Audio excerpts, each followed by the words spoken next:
NCP এবং জামাতের পক্ষ থেকে একেবারে অভিযোগ যে প্রশাসন যন্ত্র আপনাদের পক্ষে ঝুঁকে পড়েছে, আপনাদের দিকে হেলে পড়েছে, সেটি নিয়ে কি বলবেন? প্রশাসন বিএনপির দিকে ঝুঁকে পড়েছে, বা এটার যুক্তি হিসাবে যে কিছু ভিডিও ফুটেজ না, খুব এক্সক্লুসিভ ফুটেজ যেগুলো একেবারে ভেতরে থাকবার কথা, যেগুলো একটু আগে আমার সহ-আলোচক যে বললেন যে ক্যান্টনমেন্টের ওখানে যে আর্মি পার্সোনেল তাদের বডি ক্যামেরা থেকে কিছু ভিডিও বাইরে চলে এসছে।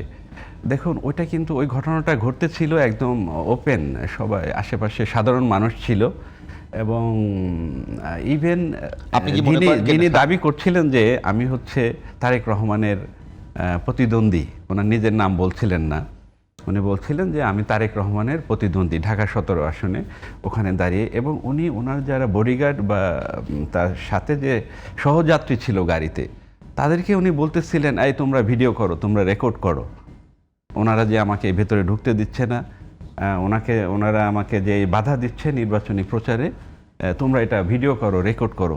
তার মানে ওনার লোকজনও কিন্তু এটা ভিডিও করছিল, রেকর্ড করছিল, এবং আশেপাশে কিছু পথচারী আপনার দাঁড়িয়ে গিয়েছিল এই বাদানুবাদ শুনবার জন্য। তো কোনো পথচারীর ভিডিও থেকেও এটা বাইরে আসতে পারে, এটা নট লাইক দ্যাট যে ওই আর্মিরাই এটা বাইরে প্রচার করেছে, নো, এটা হবার কথা নয়।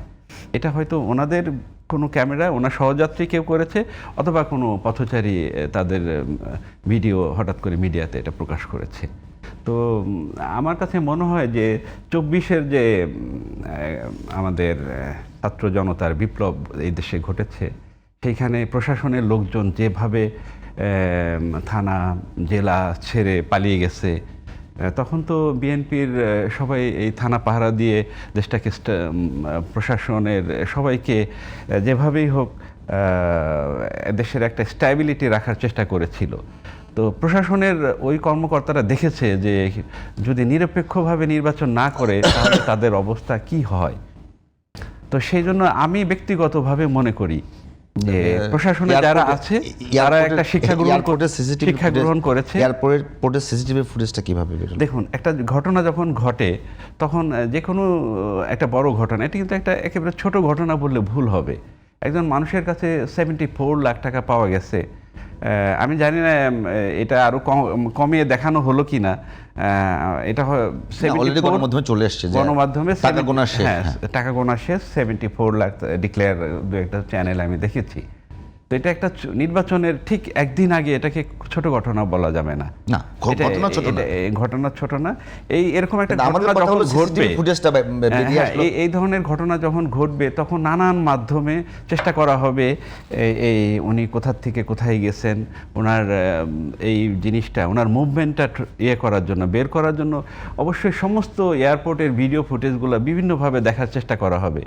এই দেখার ক্ষেত্রে হয়তো একদম নিম্ন স্তরের কর্মচারী থেকে উচ্চ স্তরের কর্মকর্তা পর্যন্ত তারা এখানে ইনভলভ থাকে। কোনো না কোনোভাবে অনেক সেন্সিটিভ ইস্যু আমরা দেখতে পাই যে তারেক রহমান যখন বিভিন্ন সময় আমাদের মহাসচিবের সঙ্গে লন্ডন থেকে কথা বলতেছিলেন, তখন সরকার ওটা ফ্ল্যাশ হয়ে যেত। এটা কোনো না কোনোভাবে রাষ্ট্রীয় যন্ত্রের কেউ কেউ এটা অতি উৎসাহী হয়ে করে।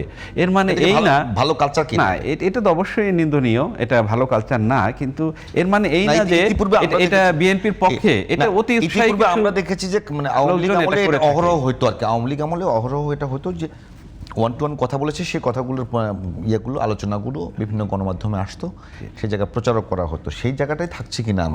অনেক ক্ষেত্রে কিছু নিউট্রাল মানুষও এগুলাকে ভালোভাবে দেখে না। নিউট্রাল মানুষ চিন্তা করেন মাত্র নির্বাচনের একদিন আগে কেন ওনার 74 লাখ টাকা ক্যারি করতে হবে।